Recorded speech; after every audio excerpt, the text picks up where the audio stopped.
Hi everyone! Welcome back to my YouTube channel, guys. Again, it's me, Crazy Tess. So for today's video, another day, another gold video na naman tayo. So parang ano lang, first Mason lang ang dating, no? So alam nyo na this week, twice na nagtaas yung ginto, yung presyo ng ginto. Kaya naman, syempre hindi tayo magpapahuli. Ayan. At bumili nga tayo ulit sa Palawan Pawn Shops. Ayan, nag-hunt ako. At dahil nandito ako sa Ilocos Sur, so dito ko trinay na bumili. Kung magkano kaya ang presyo dito, nationwide ba? Same lang ba yung presyo dito sa province or doon sa Manila? Ayan, same lang kaya sila. Kaya naman, tara, kung gusto niyo naman gantong content, ayan, pindutin niyo lang yung subscribe button and of course yung notification bell para lagi kayong updated sa lahat ng mga videos ko. Ayan. At saka tinanong ko din pala kung magkano yung sangla ng 18K na VCA dito sa province, kung mas mataas ba dito or mas mataas ba doon sa city. So ayan, kung gusto niyo malaman yung mga sagot sa mga yan, sige, panoorin natin ang video. Mga kaginto, sasakay na tayo sa ating magarang kotse. Ayan, at pupunta tayo sa Palawan Pawn Shop. Ito siya, guys, kasama ko dito yung aking tatay, kasama ko din yung anak kong dalawa, ayan. At syempre, habang nasa biyahe, ina-enjoy namin yung view dito sa Ilocos Sur. Napakaganda ng Ilocos, guys. Napakalapit nga lang ng Palawan Pawn Shop at nakarating na nga kami agad. Ito siya, guys, gustong-gusto ng mga anak ko talagang sumasama kapag ganitong nandito kami sa Ilocos. So, ayan, dito tayo ngayon sa Palawan Pawn Shop. This is Ilocos Sur branch. Dito sa particular na sa San Esteban. Ayan, dito kami gumala ngayon. Palawan Pawn Shop. Si Papa ko yun. And yung mga yagit kong mga anak. Ayan, tignan nyo naman. Probinsyano. Ito yung mga nadatnan kong mga display dito sa branch na ito, mga kaginto. Hindi siya masyadong marami. Pero syempre, mataas ang value ng mga yan. Meron din pala sila ditong mga 24K na gold bars. Gold bars. Pero, alam nyo ba, kinompute ko siya kapag meron kang Palawan card, parang lumalabas ng mga 6,800 pesos. Shout out nga pala sa tao dito sa Palawan at sadyang napakabait nga naman ng nag-asikaso sa akin. So, ito na nga. Tinanong ko na kung magkano pwedeng isangla yung aking bracelet. Ano timbang na? 14.7? Okay, tama.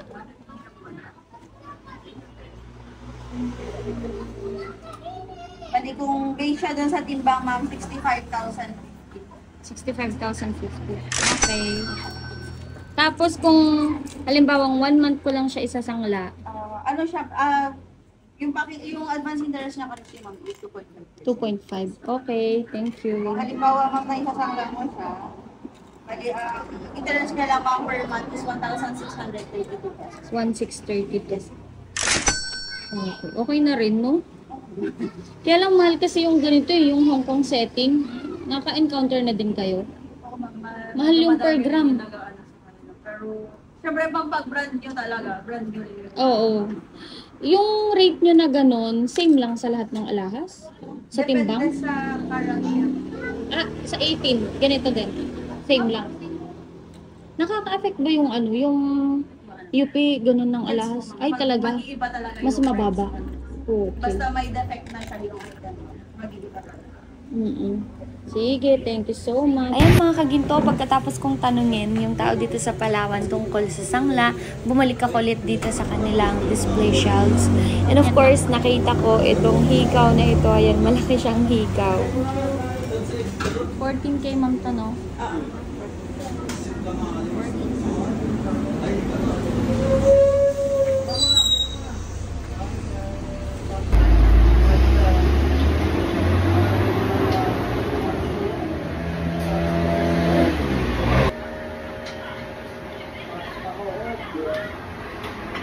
Ma'am, pag ito halimbawa binili ko to, tapos balik sangla, magkano magiging ano na ito? 11.8. 2.8. Thank you. Bali, ma'am, 9.8. 9.2, ma'am? 9.8 po. 9.8. Tapos, bibilin ko siya ng magkano, ma'am? Bali, yung kapag may, price niya, ma'am, pag may card ka is 10,620 po. 10,620 minus 9.8. Yes. Okay. Nakuha na lang ako ng 820. Pwede na, no? Pwede na rin. Kasi tataas pa yan eh. Wait lang. Isa pang tingin ko, ma'am, yung 21 naman na heart na parang pangbata. 8.9 siya, ma'am. 21.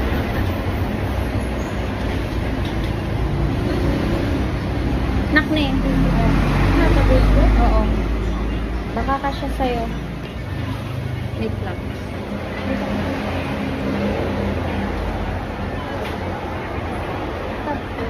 Hindi, kasya ko. Sakto sa kanya. Oo nga, 8-9. Mag 5-7. Parang mas mataas to kaysa dito sa Sing Sing, no? Itong Sing Sing. Same ba lang rin? Anong sising? 5-6. Hana, oh. Alam mo na sa anak mo siya ba? Anak ko. Napakataba. So, ito, 5-6-70. Sayang, hindi ka siya. Sa'yo, auntie. Maliit. Hindi ka lang mabay, Ito, lightweight lang to eh. May problema rin siya. Ito naman ay 1.3 grams. Kaya lang, ano lang to. Seasonal mo lang siya pwede isuot. Wala ni Miss Rin siya. Or ay prone siya na mag-dip. Mayupi. Diba? For 9.15. Ikaw na lang yata po. Mayuyupit to eh.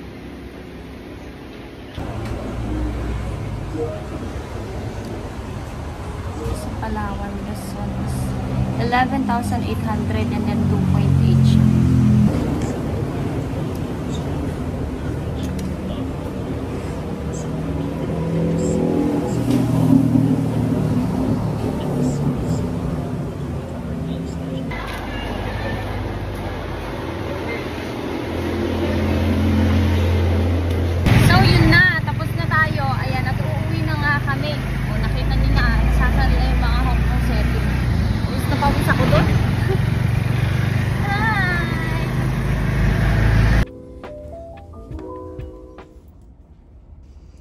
Okay, so eto na nga mga kaginto, nakauwi na ako dito sa Metro Manila. So, eto yung ating nabili sa Palawan Pawn Shop. Ang maganda ngayon sa Palawan Pawn Shop, meron na sila nitong pouch. Dati, kahit na ang dami mong binibili sa Palawan, wala talagang mga lagayan. So, naka-plastic lang. So, eto siya guys, yung ating nabili. Yung inhulit kong tinignan na 14K na hikaw. Ayan siya. Maganda siya kasi makapal siya. Makapal siyang tignan. And two-tone nito eh. Two-tone siya. Yellow gold and then white gold. Italy nga pala itong gold na ito. And this one is 14K na Italy gold. Nabili ko siya noong September 6. Ayan, September 6. Pero ngayon guys, mas mataas na yung price nila. Ito siya, oh. This is the information. Wow. Ayan. So, 2.86 grams siya. And 11,800 pesos yung kanyang regular price. Nabawasan niya ng 1,090 pesos. So, naging 10,620 na lang. So, magkano yung per gram? Ganito kung paano nyo malalaman yung per gram. Gawin ninyo, i-divide ninyo itong 10,620. 10,620 divided by 2.86 kasi yun yung kanyang gramo, yung timbang. So, lumalabas na 3,713 pesos yung per gram ng 14K during this time ha, during this time. Kasi nagtaas na naman po ulit ang Palawan. Isang araw lang yung pagitan. Alam niyo maganda dito, ito yung kanyang phone value pala pag sinangla ko ulit. So, 9,800. Noon ito, ilang lang, nagtaas na sila. So, kung sakaling i-divide natin to sa para malaman naman natin kung magkano ang kuha nila sa 14K. So, ganito lang gawin natin. 9,800 divided by 2.86 grams. Ayan, ito yung kanilang kuha. Ayan, 3,426 pesos. Ayan, 3,426 pesos per gram. Galing kami sa Palawan guys nung nakaraan lang. And then, tinanong ko kung magkano. Nag-check ako. Ganito na yung price range niya. 5,231 to 5,400 pesos. Ng 18K pa lang po ito ha. Bakit may 5,231? Ito yung mga nareremata. 5,4 naman po para sa mga mismong gawa ng Palawan. Ayan, Tatak Palawan. So, may production na pala sila. Makakapal yung mga gawa nila. Solid din, quality. So, ayun. Kaya, ayan, alam nyo na mga kaginto, wais talaga mag-invest sa gold. Imagine, ilang araw lang or isang araw lang yung pagitan, tumaas na naman.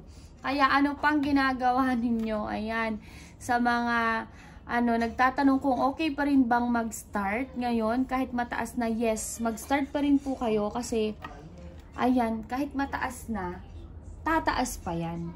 Ayan, hanggang dito lang ang video ko mga kaginto. Goodbye everyone. Alam niyo na kung anong gagawin niyo kung gusto niyo ng mga content na ganito. Pindutin niyo lang yung subscribe button and of course yung notification bell para lagi kayo updated sa lahat ng mga videos ko. Bye!